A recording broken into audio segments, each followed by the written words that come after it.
The moment everyone was waiting for finally arrived. Under the blazing spotlight of late-night television, Karoline Leavitt, the youngest press secretary in White House history, entered the stage with the quiet, steady confidence of someone who knew exactly what was at stake. The roar of the crowd was deafening, but it wasn't just applause that filled the air. It was the palpable tension of an impending ideological clash. This wasn't going to be a typical TV interview. It was a high-stakes political battle wrapped in humor, where every word could tip the scale. On the other side of the stage sat Jimmy Kimmel, the reigning king of late-night TV, whose smile was a mask that hid the strategic game he had planned. A showman, a comedian, a master of turning serious topics into punchlines, he had no idea that Karoline Leavitt wasn't just there to play his game. She was there to change the rules. The stage was set, and the audience was divided, half cheering for the firebrand in red, the other half rooting for their late-night hero. As the camera zoomed in on Leavitt's face, her ice-blue eyes burned with the same confidence that had made her the most talked-about figure in the Trump administration. Dressed in a striking red suit, she looked every bit the formidable political strategist she was, a warrior walking onto the battlefield. From the very first second, everyone could feel that this wasn't going to be a typical late-night appearance. This wasn't about jokes or light banter. It was about truth, power, and a battle for control over the narrative. The moment the music faded and the lights dimmed, the stage was set for one of the most dramatic and unexpected showdowns in television history. Under the spotlight, it all started with a joke. "Welcome to an evening full of surprises," Kimmel said smoothly, the crowd's laughter already filling the room. "Tonight, we have a guest from the White House. Hope she brought a map to navigate my questions." The audience erupted in laughter, some whistling and clapping in anticipation of the comedic duel they thought they were about to witness. Karoline Leavitt didn't flinch. She didn't even smile. Her expression was as calm as a storm, a woman poised on the edge of a tactical strike. She knew exactly what was coming, but she had a plan of her own. As Kimmel tossed out his first jab, hoping to catch her off guard, Leavitt walked onto the stage, her stride steady, confident, and unshaken. Every step she took was measured, every movement deliberate. As she approached the guest chair, her red suit gleamed under the lights like a symbol of defiance. Her blonde hair shone like a beacon of resolve, and her eyes never wavered from Kimmel's. "Nice to meet you, Jimmy," she said, offering a brief but firm handshake. The crowd cheered, some leaning forward in anticipation, others unsure what to expect next. Leavitt sat down with grace, legs crossed neatly, her posture exuding control. The studio fell into a strange hush, sensing that something was about to happen. There was no smile, no laugh, just a woman ready for a showdown. Kimmel, always quick with his wit, leaned in, his signature grin plastered across his face.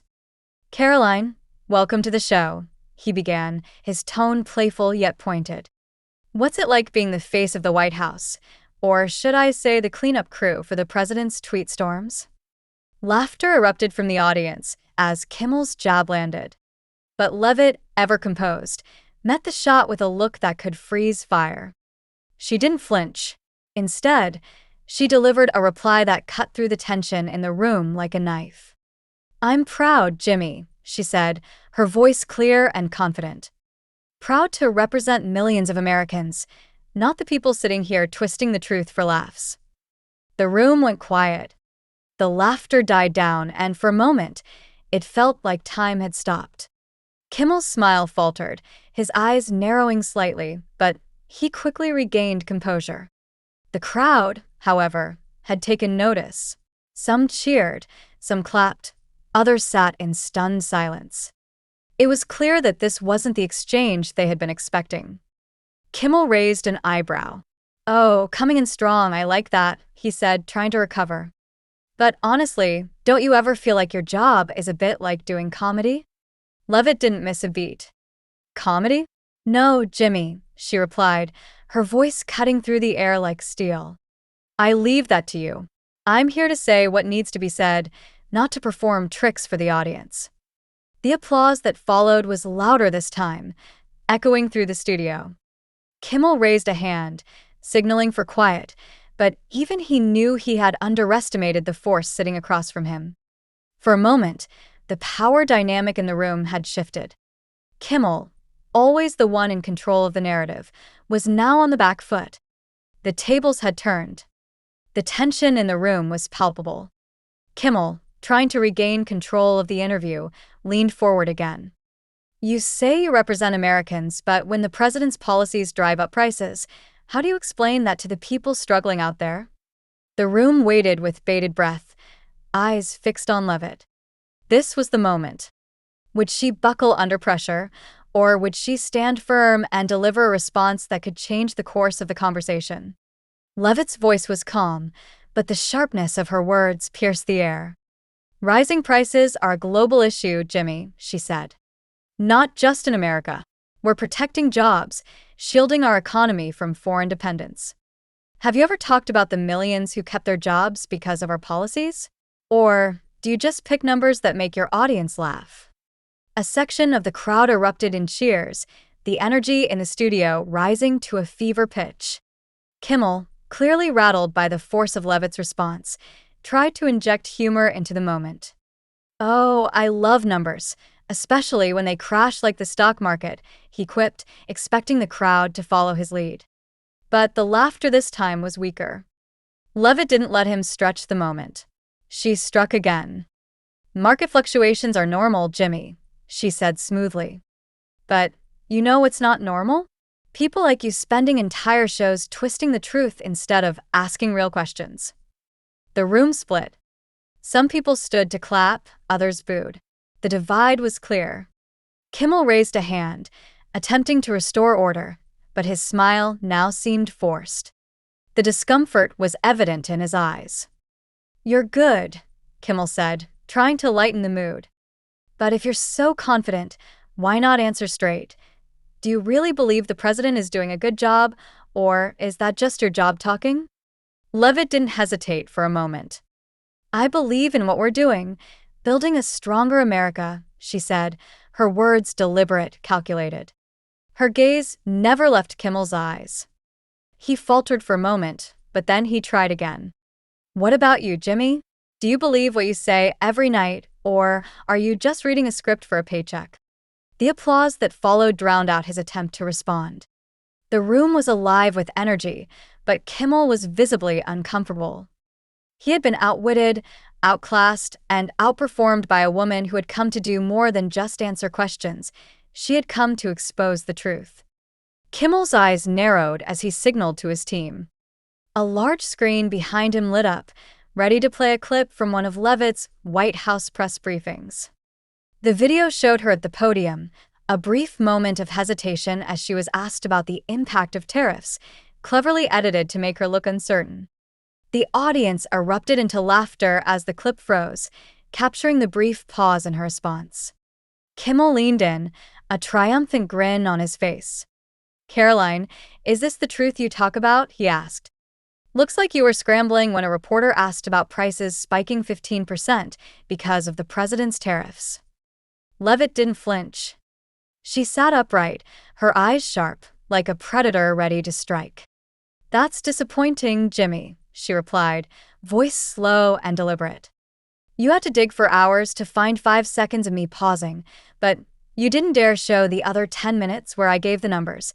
Tariffs created 2.3 million manufacturing jobs last year, according to the Department of Labor.